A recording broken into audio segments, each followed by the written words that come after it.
Y ahora sí ya inició la grabación. Entonces, vamos a hacer la última clase que es la sesión 12. Voy a tratar de hacerlo rápido para después repasar algunos puntos de las teorías, la más importante. Así que a ver, ahorita estoy presentando.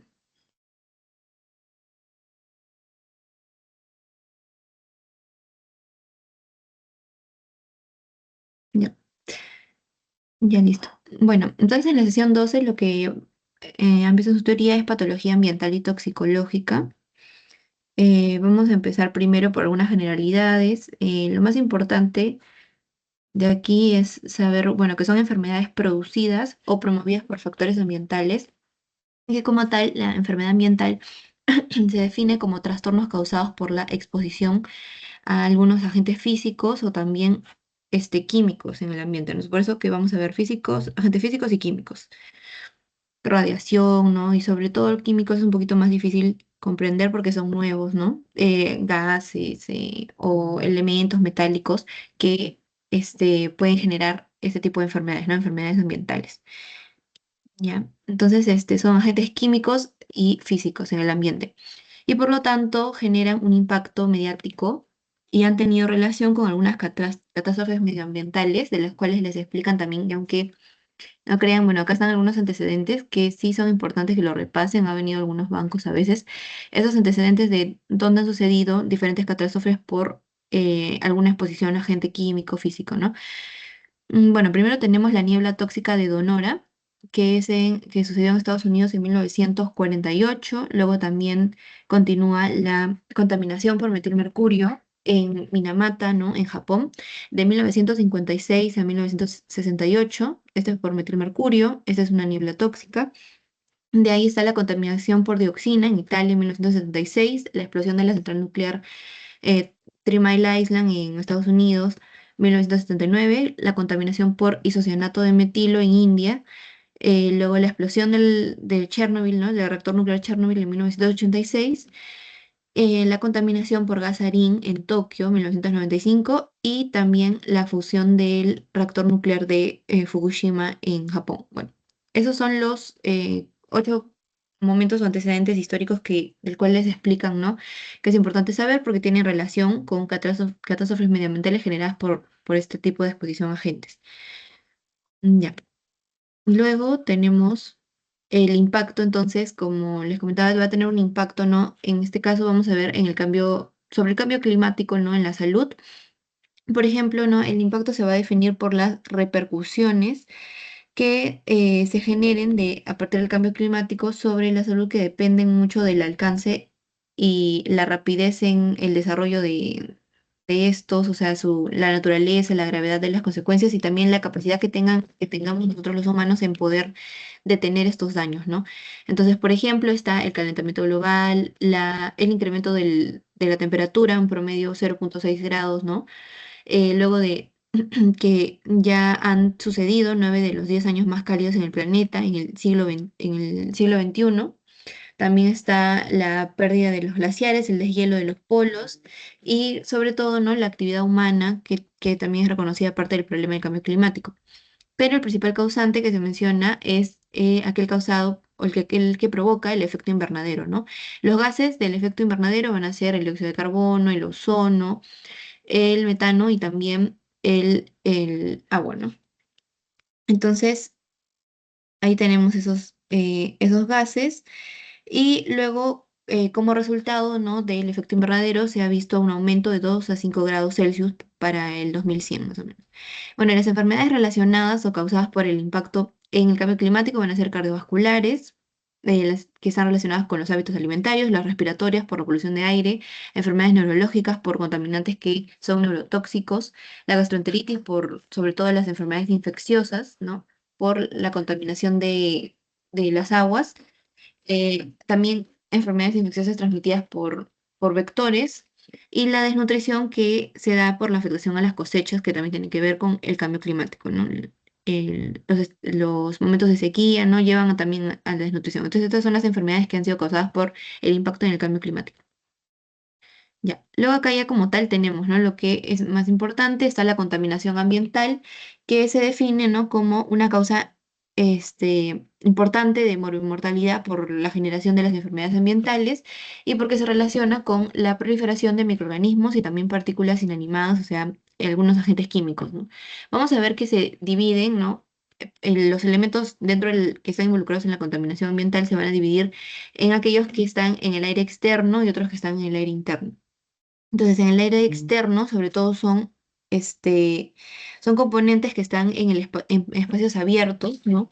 Que tienen que ver más con mezcla de contaminantes gaseosos y que están en grandes ciudades muy próximas a industrias, ¿no? Pero es en estas grandes ciudades, ¿no? Acá, por ejemplo, está la niebla tóxica y la lluvia ácida y van a generar desde problemas respiratorios, que suele ser lo más común, hasta enfermedades sistémicas, ¿no? Problemas respiratorios que tienen que ver con la hipoxia, por ejemplo. Aquí tenemos los seis contaminantes del aire externo. Está el dióxido de azufre, el ozono, el monóxido de carbono, el óxido de nitrógeno, el plomo y las materias en forma de partículas. Estos seis son los que pertenecen al aire externo. Luego también está acá una explicación de cómo va afectando, ¿no? Según el tamaño de las partículas en el aire externo a las vías respiratorias. Por ejemplo, las partículas gruesas son aquellas acá que se denominan, ¿no? PM10, ese es el tamaño, son aquellas que tienen menos consecuencias porque por su tamaño no pueden ser sumamente captadas o, mejor dicho, recepcionadas por el moco y los cilios, ¿no? Que están en las vías respiratorias. Entonces, estas de aquí no llevan a penetrar hasta el tejido alveolar, ¿no? Que es ya lo más complicado. Estas son las partículas gruesas. Luego están las partículas finas, que ya tienen una medida de 2,5 micras, ¿no?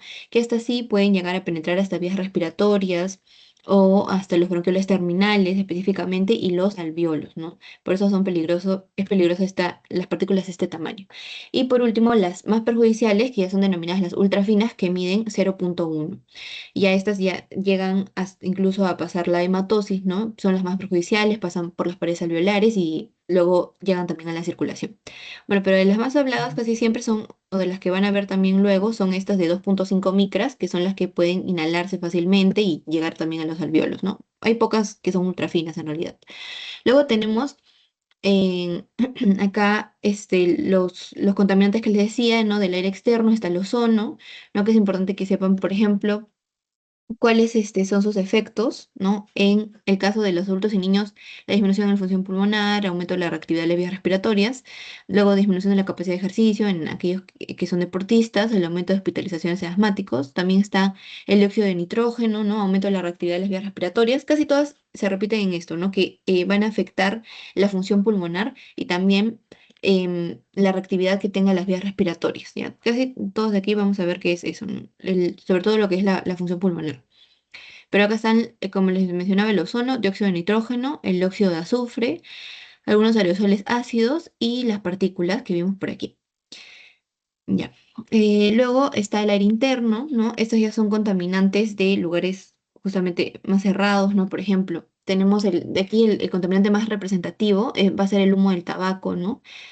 Va a ser el humo de tabaco que, como saben, puede hacer una contaminación de tipo pasiva, como directa, ¿no? De una persona que fuma, como de alguien que está expuesto a eso constantemente.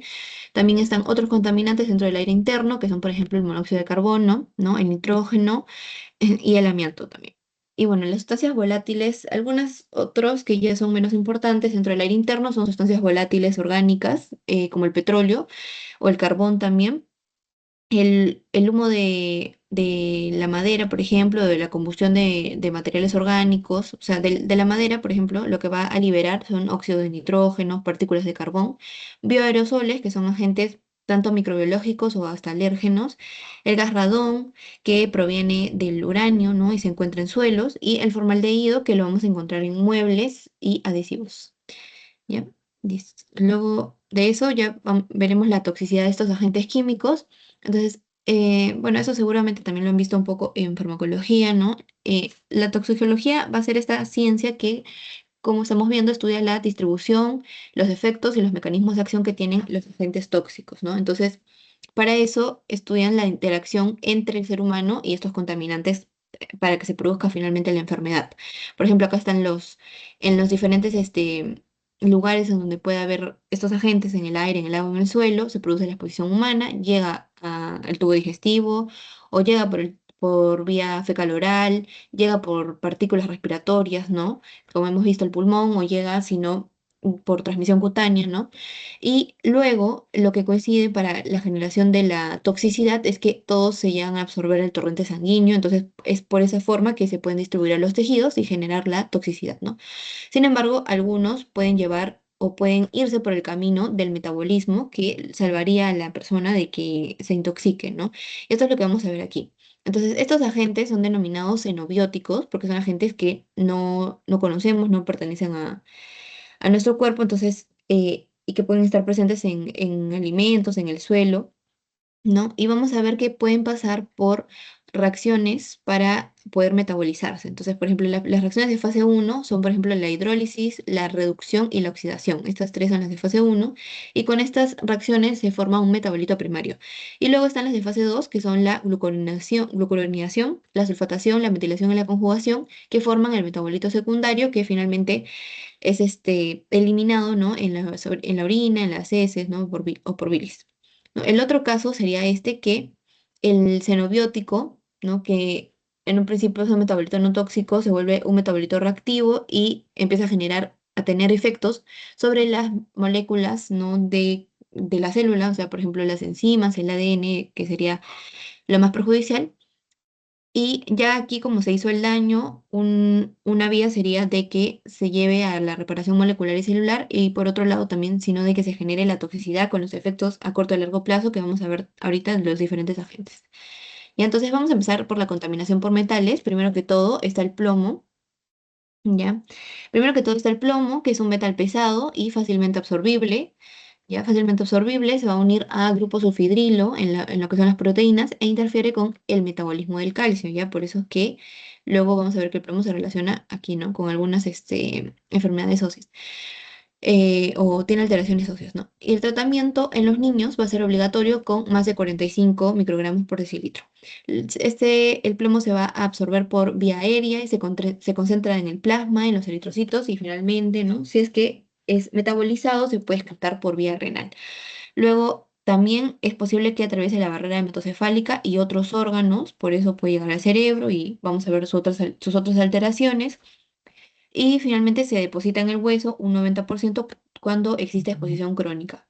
Entonces, las fuentes en las que vamos a nosotros poder estar expuestos al plomo de forma profesional va a ser, por ejemplo, la pintura en aerosol, el trabajo de fundición, la minería, ¿no? Y la extracción de plomo precisamente, y la fabricación de pilas, ¿no? Y de forma no profesional, no ocupacional, está por el suministro de agua, a veces también puede llegar partículas de plomo, el polvo, tubos de escape o en el mismo suelo. Entonces, acá está lo que produce el plomo. Vamos a tener que en el caso de el cerebro, ¿no? Por como decíamos, que ya que atraviesa la barrera hematocefálica, en el adulto va a causar cefalea y pérdida de la memoria.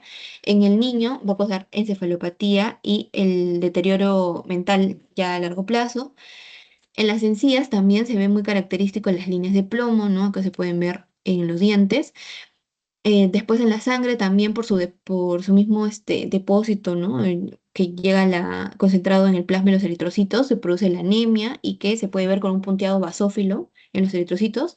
En los nervios periféricos también puede generar desmielinización. En el riñón genera la enfermedad tubulointersticial crónica y en el tubo digestivo vamos a ver que puede generar dolor abdominal, ¿no? Y acá, como les mencionaba, en los huesos, por su depósito, puede presentarse en los niños estos depósitos en las epífisis, ¿no? Que es la parte más distal de los huesos, o sea, los extremos de los huesos van a verse radiodensos, o sea, muy marcadamente como una rayita blanca, ¿no? En las radiografías, por el depósito del plomo. Esto también es importante, ¿no? Que sepan que según la cantidad de plomo al que ha sido expuesto, hay también diferentes alteraciones. Por ejemplo, cuando va a haber una exposición de 10 micras, vamos a ver toxicidad, sobre todo en el desarrollo de lo que es el coeficiente intelectual, disminución en la audición, en el crecimiento, la afectación nerviosa, como hemos visto, y efectos fetales ya por transferencia, por vía transplacentaria, ¿no? Luego, en el caso de que hayamos estado expuestos a 20 microgramos, vamos a tener otros efectos como la conducción nerviosa, el metabolismo de vitaminas, la homeostasis del calcio también, y la concentración de protoporfirina eritrocítica. Luego a 40, una exposición de 40 microgramos, perdón, vamos a tener la disminución de síntesis de la hemoglobina, porque también habíamos visto que afecta la hemoglobina, los eritrocitos, ¿no? Por su depósito. A 100, ¿no? A partir de 100 ya son efectos mucho más graves. Está la encefalopatía, la nefropatía, la anemia franca y también, bueno, los cólicos, ¿no? Que vamos a verlo en bastantes metales. Y ya la dosis de exposición mortal es aquella que es de 150 microgramos por mililitro, ¿no? Entonces eso también es importante con respecto al plomo, según los parámetros sanguíneos. Esto es en niños, por si acaso, y es la intoxicación por plomo en niños en relación al parámetro al que haya estado expuesto. Ya, otro también va a ser el mercurio. Ya, el mercurio es también un metal que se puede unir a los grupos sulfidrilo, como mencionaba en el anterior, ¿no? En el plomo, y que puede causar lesiones del sistema nervioso central y en el riñón, ¿no? Su forma inorgánica es la que sí se ha usado desde anteriormente, ¿no? Pero ya tiene un riesgo laboral conocido, por lo que se sabe, incluso, por ejemplo, ¿no? El termómetro de mercurio, ¿no? Ya no se utiliza por el riesgo de que se rompa, ¿no? Y pueda intoxicar sobre todo a los niñitos, ¿no? Luego también está que hay una inquietud actual sobre la contaminación del mercurio porque ya han habido accidentes, como les mencionaba al inicio, con las catástrofes ambientales, ¿no? En la historia. Está, por ejemplo, el metilmercurio, ¿no? En los accidentes de Minamata y Niigata, y debido a la intoxicación de especies marinas, que es la forma más frecuente en la cual puede llegar el mercurio a nosotros, ¿no? Por la fuente, por estas especies marinas o el consumo de pescado. Entonces, vamos a ver que existen dos tipos, el mercurio inorgánico y el orgánico. El inorgánico es el que no se absorbe bien y que está relacionado a nefrotoxicidad. Entonces, por eso acá están, ¿no? Afectaciones como síndrome nefrótico, glomerulonefritis membranosa. Y en el caso del mercurio orgánico, vamos a ver que este es liposoluble y más está relacionado con lo que es la neurotoxicidad, porque justamente esta capacidad liposoluble le permite pues llegar, ¿no? Pasar por la barrera hematocefálica y generar efectos como afectación visual, parestesias, ataxias, ¿no? Atrofia de la capa granulosa, por ejemplo, sin pérdida de las células de Purkinje o la atrofia cerebelosa también. Y acá está cómo lo encontramos en el medio ambiente, ¿no? Podemos encontrarlo, ¿no? En fábricas, en lo que es también el termómetro, el manómetro, perdón, de mercurio, ahí también lo podemos encontrar, y por eso es que también se ha dejado de utilizar, ¿no? Las baterías, también en lo que es en material dentario, ¿no? En los termómetros de mercurio y también en los focos. Entonces, eh, incluso en cosméticos que tienen que ver con la dermatología, ¿no? Esas son las vías por donde lo podemos encontrar. Y acá también les ponen un cuadrito donde está más frecuente, se puede encontrar el mercurio, ¿no? Y cuáles son los pescados, por ejemplo, con mayor cantidad de mercurio. Y por lo tanto los que se tienen que evitar, ¿no? Está, por ejemplo, aquí estos que dicen high mercury. Está, por ejemplo, el atún, ¿no? Y otros pescados acá. Los más importantes son estos acá que tienen bastante cantidad o exposición al mercurio, ¿no? Que solamente se deben consumir 3 veces o menos, y también ya los que ni siquiera se deberían consumir, ¿no? Que bueno, es difícil que los consumamos, también son pescados menos conocidos, pero de todas formas es importante que sepan que la exposición al mercurio es más por el consumo de pescado. Ya. Luego, otro metal que vamos a tener es el arsénico, ¿ya? El arsénico es importante que sepan, ¿no? Que sus propiedades ya han sido conocidas desde antes y se han utilizado para la generación de pesticidas o si no también los conservantes en madera.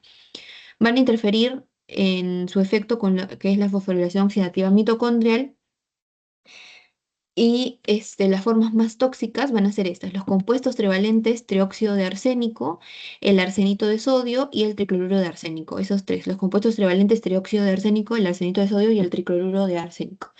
Ahora, vamos a ver que puede existir una intoxicación aguda y una intoxicación crónica. La intoxicación aguda suele ser accidental, pero ya es mortal, no es homicida.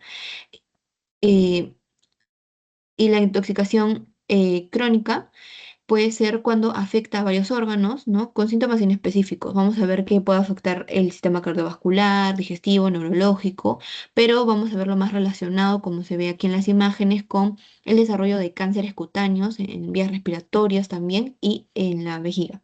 Ya cánceres cutáneos, cánceres en vías respiratorias y en la vejiga, ¿no? Acá están las forma en la que se presenta, ¿no? Con sus manifestaciones cutáneas, ¿no? Acá vamos a ver, por ejemplo, lesiones puntiformes por exposición al arsénico, o queratóxicas, la hiperpigmentación también de algunos, la hiperpigmentación, por ejemplo, aquí también en la frente, o sobre todo estas lesiones como puntiformes en el tronco y las extremidades, ¿no?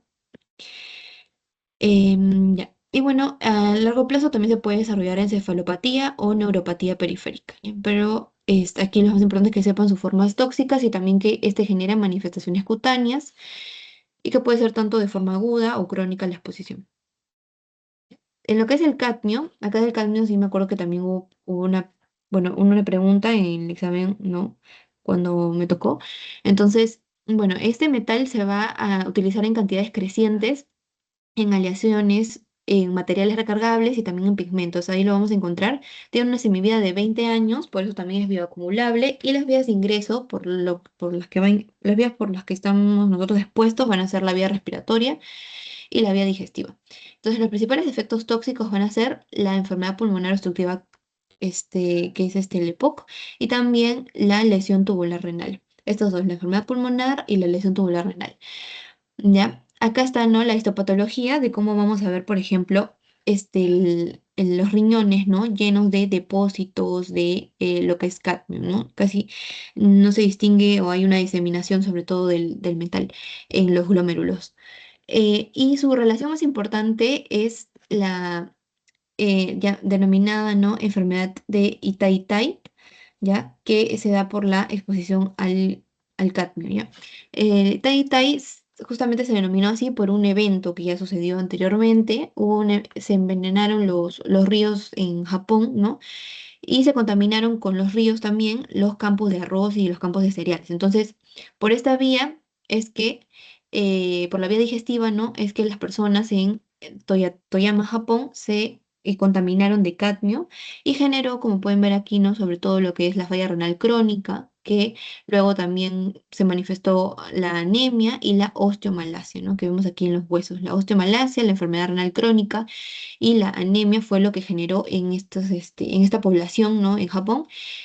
Y bueno, finalmente se manifestaba con dolor en las articulaciones y mialgia. Por eso la exposición al cadmio también se denomina enfermedad de Itai-Tai, por el evento que sucedió en ese momento. ¿Ya? Enfermedad de Itai-Tai. Y acá están, ¿no? Más imágenes de cómo, como ven aquí está descrito como Itai-Tai disease, porque ya se le conoce así la contaminación o la toxicidad por cadmio. Ya. Em, otro Y así. Otros metales que también vamos a ver, que creo que ya son los últimos, van a ser el cromo, níquel y cobalto. En lo que es el cromo, se va a utilizar en industria de recubrimiento de metales y tiene estados de oxidación variables. El cromo es estado 3 y también 6. La vía de ingreso va a ser la vía aérea y la exposición es proporcional mucho a la solubilidad de la sal de cromo que tenga, la solubilidad que tenga el componente de cromo. Entonces, la exposición crónica, a lo que se ha relacionado con respecto al plomo, va a ser que se relaciona con genotoxicidad, entonces con lo que son cánceres, ¿no? Sobre todo cánceres de pulmón, con eso se ha relacionado el cromo. Ya luego está el níquel. El níquel es importante porque lo encontramos en todo lo que es joyería de fantasía. Entonces puede ser frecuente no encontrar toxicidad por este metal. Se usa, como ven aquí, en electrónica, en aleaciones, las aleaciones, ¿no? En el procesamiento de algunos alimentos. Y la exposición directa va a producir la denominada dermatitis de níquel, que se da por el uso de joyería de fantasía. Entonces, estos pacientes presentan una respuesta de hipersensibilidad a las proteínas de ellos mismos que se empiezan a conjugar con el níquel, ¿no? Y penetran la piel y se genera un tipo de dermatitis, ¿no? Por la exposición al níquel. Entonces, además de esta manifestación cutánea, también se ha relacionado con cánceres de pulmón, ¿no? Como el cromo y cánceres de fosas nasales. Ya. Y finalmente el cobalto, que es un metal ferromagnético, ingresa también por vía respiratoria y lo que va a producir o está más relacionado es el síndrome de dificultad respiratoria aguda, ¿no? SDRA. Se utiliza también mucho en la radioterapia, ¿no? Por eso esta es una vía importante también de exposición. Y también podemos encontrarlo, ¿no? En la cerveza. Ha detectado el cobalto porque le da esa como característica espumosa a la cerveza, ¿no? Y por esta misma posición es que se ha relacionado también con cardiomiopatías tóxicas, ¿ya? Entonces ahí lo vamos a encontrar estos últimos tres metales. Ya. Luego tenemos ya algunos riesgos profesionales, o sea, eh, riesgos que tienen que ver más con la parte ocupacional, ¿no? Que tengan las personas con lo que trabajen, asociado a enfermedades. Entonces, los agentes tóxicos que encontramos en las industrias, por ejemplo, van a ser disolventes orgánicos, los hidrocarburos policíclicos, órganos clorados, ¿no? Las dioxinas, el bifenol A, que se encuentra, por ejemplo, en todo lo que son plásticos, por eso ahora incluso existen plásticos que son libres de bifenol, porque para lo que es, por ejemplo, los biberones, hay muchos, o tomatodos también hay muchos que dicen libres de bifenol porque es un agente tóxico que suele ser utilizado en las industrias. Y también está los polvos, ¿no? Polvo de carbón, sílice, amianto, que pueden depositarse en los pulmones sobre todo. Entonces acá están las enfermedades humanas que se han asociado con la exposición profesional y lo dividen, ¿no? Por los sistemas que se pueden afectar. El sistema cardiovascular, que genera algunas cardiopatías, ¿no? Está el monóxido de carbono, plomo. En el sistema respiratorio, ¿no? Vimos el cáncer nasal, el alcohol isopropílico, el cáncer pulmonar, el radón, el amianto, el sílice, bis. Acá están casi todos porque la mayoría pueden depositarse en el pulmón, bueno, en el tejido alveolar y luego es característico ver, sobre todo en las radiografías se ve el depósito de estos metales. Así que el cáncer pulmonar suele ser frecuente y relacionado a bastantes metales, ¿no? Tiene un bastante riesgo profesional. Luego está la enfermedad pulmonar obstructiva crónica, que lo vemos en polvos y también en cadmio, la hipersensibilidad con algunos componentes, irritación por el amoníaco, formaldehído, la fibrosis también, fibrosis pulmonar, por ejemplo, por sílice, amianto, cobalto, así como aquí, ¿no? El cáncer pulmonar.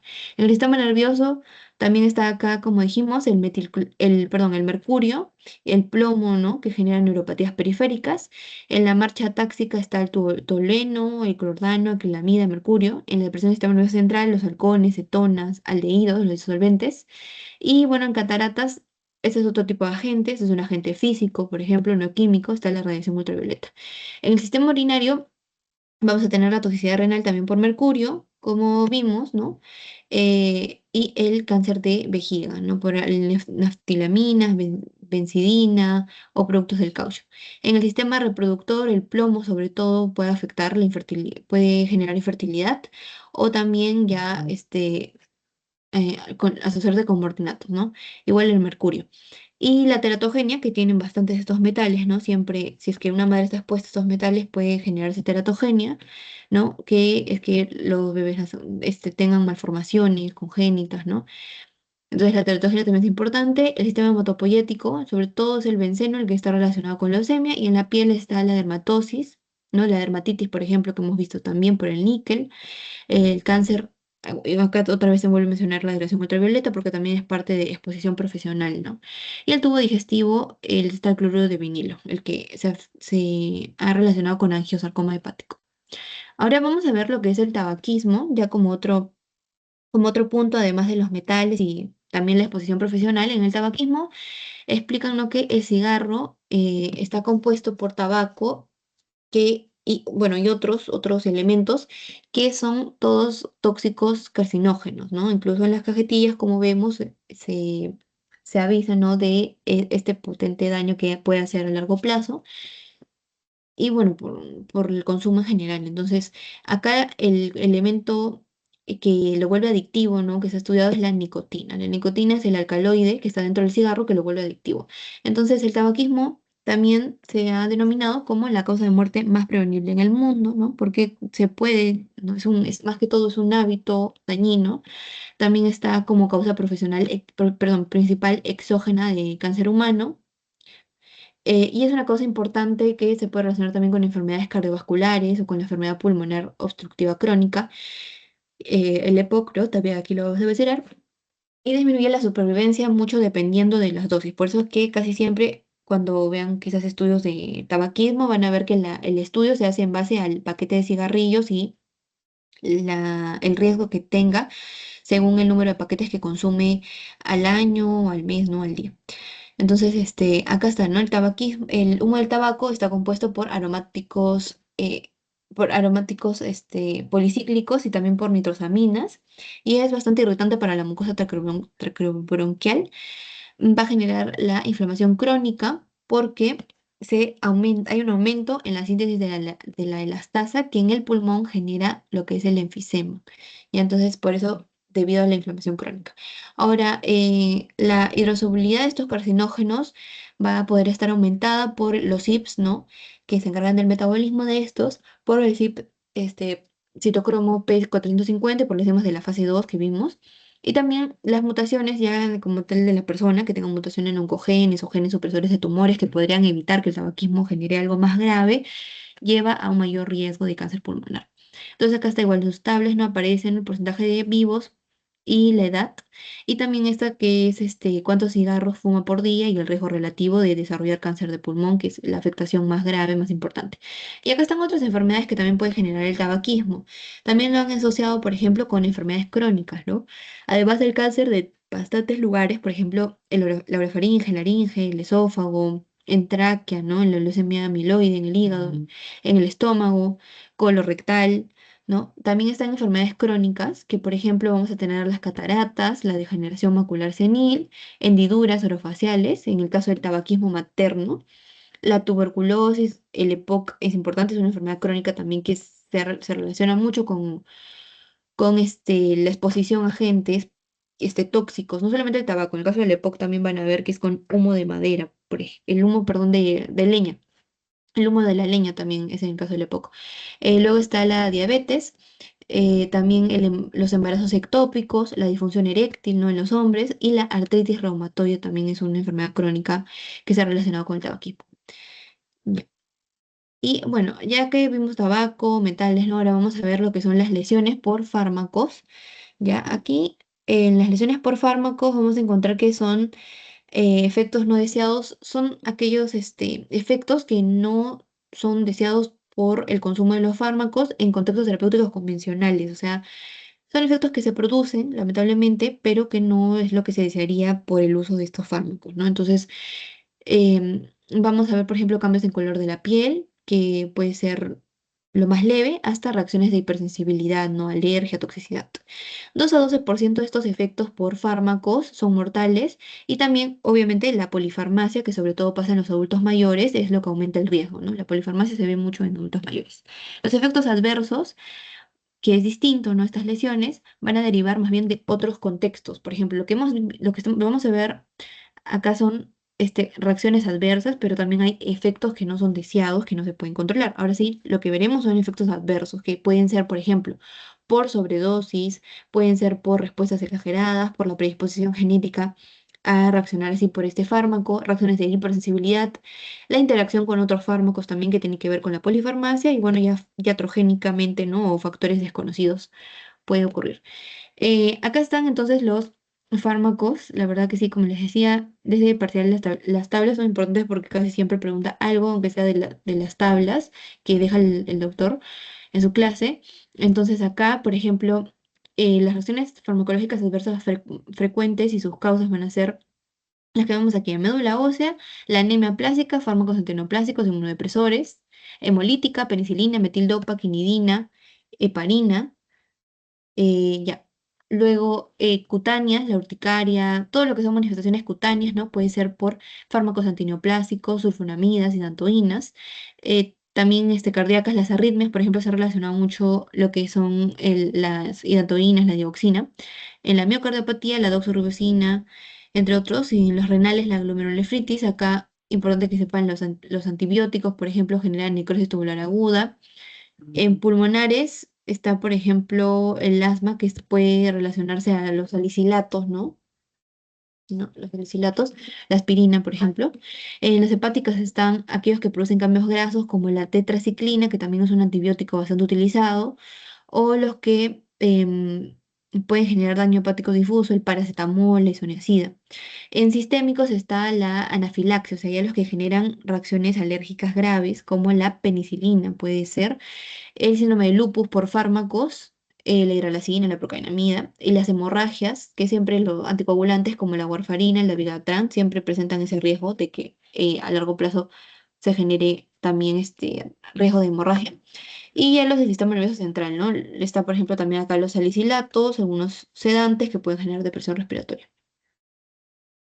Y acá están también dos fármacos de los que les hablan más específicamente, son los anticonceptivos orales y los esteroides anabolizantes. Bueno, los anticonceptivos orales se ha estudiado de que son producidos ya, con estradiol sintético y con progestágenos. Entonces, se han relacionado complicaciones vasculares como la trombosis venosa profunda y también complicaciones neoplásicas. Acá está el carcinoma de mama, de cuello uterino y adenomas hepáticos. Y otras ya son, por ejemplo, el cloasma, que es la pigmentación facial o la colelitiasis. Eso es en el caso de los anticonceptivos orales. En los esteroides anabolizantes tenemos los esteroides sintéticos, ¿no? Análogos a lo que es la testosterona. Por eso el uso de estos esteroides se ha relacionado con efectos como la detención en el crecimiento, en lo que son los adolescentes, también la producción de acné, la ginecomastia, la atrofia testicular, que crezca el vello facial y también los cambios menstruales en el caso de las mujeres, o la colestasis hepática, ¿no? Por vía oral. Esos son los dos fármacos de que los hablan con más importancia, anticonceptivos orales y esteroides anabolizantes. Y creo que de acá tenemos lo que son el abuso de drogas. Sobre todo ya, acá hablamos, claro, de drogas, no fármacos, no son fármacos utilizados normalmente, ¿no? No es tan frecuente su uso, y son sobre todo caracterizados por ser adictivos, ¿no? La mayoría. Entonces, es el uso de una sustancia de tal forma que se desvía ya de sus patrones aceptados de uso médico. O sea, ya no se está usando con lo que es para alguna enfermedad, ¿no? Tanto no se usa para eso, no tiene un uso médico, más bien, tiene un uso social, ¿no?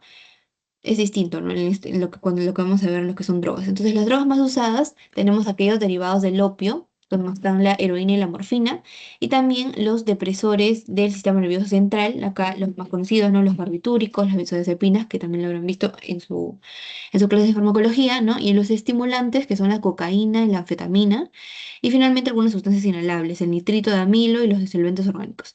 Entonces, acá en las clases de esos fármacos, está acá, por ejemplo, su clase y cuáles son los ejemplos, ¿no? Que, como les digo, seguro ya lo han revisado también en fármaco, ¿no? Narcóticos opiáceos, la heroína, la oxicodona, metadona, los hipnóticos sedantes, los barbitúricos los más importantes, y otros fármacos cannabinoides alucinógenos.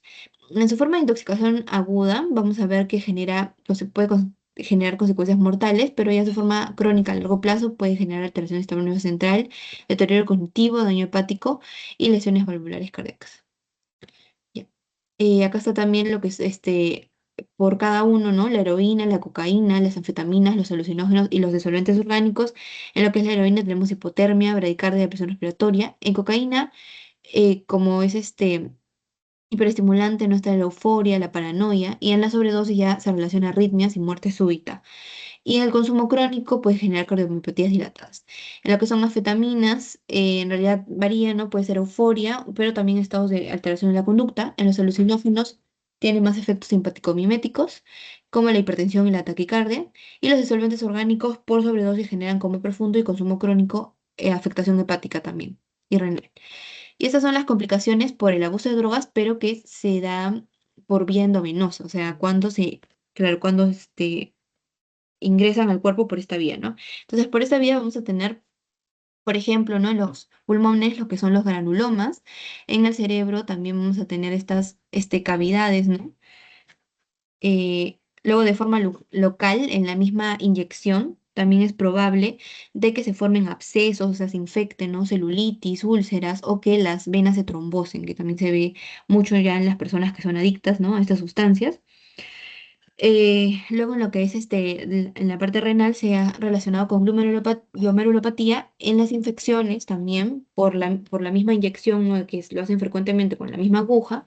Se puede relacionar con endocarditis, con hepatitis viral, con hepatitis viral y, bueno, ya otras enfermedades, ¿no? Como el contagio del SIDA, por ejemplo. Ya, y acá en el cerebro es depresión, coma, paro respiratorio, ¿no? Por la vía endovenosa. Ya. Y estos ya son agentes físicos, Ya de acá ya son los últimos, los agentes físicos. Vamos a tener, por ejemplo, que pueden generar traumatismos mecánicos o lesiones térmicas. En traumatismos mecánicos, la lesión depende mucho de la forma que tenga el objeto, la cantidad de energía con la que se produce el traumatismo y qué tejidos y órganos están siendo afectados y que puedan o no soportar el impacto del traumatismo, de la lesión, ¿no? Vamos a tener contusiones. Por contusiones, que son como golpes, se producen hemorragias ísticas por abrasiones, ¿no? Que son es una pequeña erosión de la piel, se van a producir defectos cutáneos, ya por laceraciones que son heridas un poco más grandes, ¿no? Es más extenso y profundo. Las incisiones, que suelen ser más relacionadas con el aspecto quirúrgico, ¿no?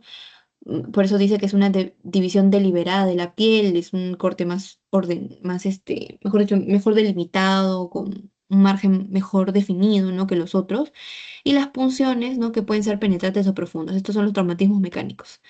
Luego, en lo que son lesiones térmicas, ya se han relacionado a casos más graves como de shock, sepsis o insuficiencia respiratoria. E igualmente, según la capa donde se produzca, pueden ser superficiales en la epidermis, de grosor parcial en la dermis y en grosor completo en el tejido subcutáneo. Por su morfología se dividen aquellas de grosor completo y aquellas de grosor parcial.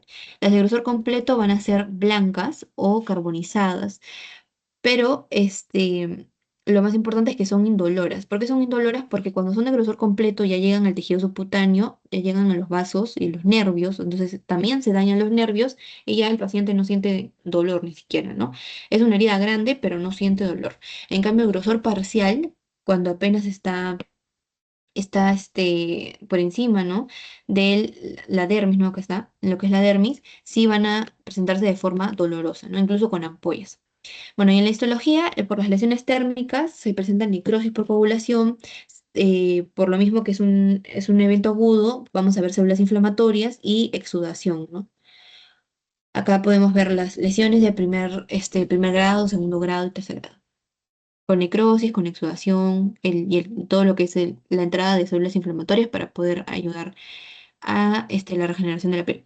Y luego están las lesiones eléctricas, que se da por contacto con corrientes de bajo o alto voltaje, y dos tipos de lesiones, las quemaduras y también dentro de esas lesiones las que generan fallo cardíaco o fallo respiratorio.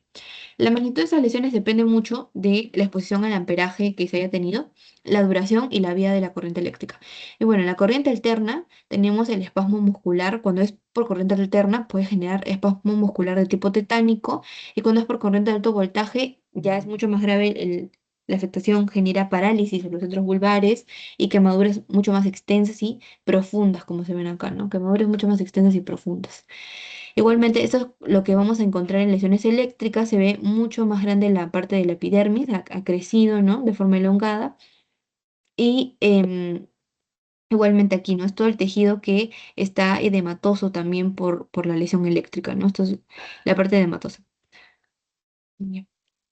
Eh, y bueno, y esas eran por agentes físicos, tenemos las lesiones por radiación ionizante. Continuando con agentes físicos, ¿no? Ya hemos visto los de quemadura eléctrica, ¿no? Por traumatismo o la parte térmica. Ahora, por radiación ionizante, es importante que sepan que la forma ionizante es la energía. La radiación ionizante es la energía para poder eliminar los electrones que están unidos muy estrechamente. Entonces, podemos encontrarlos en rayos X, rayos gamma, neutrones y en partículas alfa y beta. Entonces acá está, ¿no? La radiación ionizante puede tener un efecto directo en el ADN o puede, si no, formar radicales libres y con eso dañar el ADN. Y bueno, esto lleva a muerte celular, a la carcinogenia sobre todo, ahorita vamos a ver cuáles son sus complicaciones neoplásicas y en el caso de los bebés, ¿no? La teratogenia. Los efectos biológicos de la radiación van a ser determinados por la frecuencia de su liberación, o sea, qué tan frecuente es que se da esa exposición, el tamaño de campo de radiación, la proliferación celular, los efectos que hay en el oxígeno y también la generación de hipoxia y el daño de los vasos. Entonces, las complicaciones neoplásicas por la exposición a radiación ionizante van a ser, por ejemplo, acá vemos, ¿no? Cataratas, perdón, acá están las neoplásicas, las leucemias, ¿no? Cáncer de mama, el angiosarcoma, los tumores cerebrales, tiroides, en el pulmón, en los cánceres cutáneos, o también los osteosarcomas y en el hueso. Y las no neoplásicas son distintas, puede generar malformaciones congénitas de esterilidad, nefritis, radiodermatitis, mielitis, pericarditis, ¿no? Fibrosis pulmonar y alteración en la estructura del esófago. Bueno, y en la histopatología, como vemos las radiaciones ionizantes, vamos a ver el uso mitótico desordenado, la tumefacción nuclear. Sobre todo aquí esta es una lesión vascular, más que de tejido, esta es una lesión vascular por la radiación ionizante. El pleomorfismo nuclear también, que ya lo habíamos visto en en otras clases, y los cambios citoplasmáticos son de tumefacción del citoplasma, la distorsión de la mitocondria. En el tejido, los cambios vasculares, como vemos acá, ¿no? Vacuolización de las células endoteliales y la fibrosis intersticial. Ya creo que sí, de aquí ya es la última diapositiva. Ahorita les envío el post-test y si tienen alguna pregunta me comentan.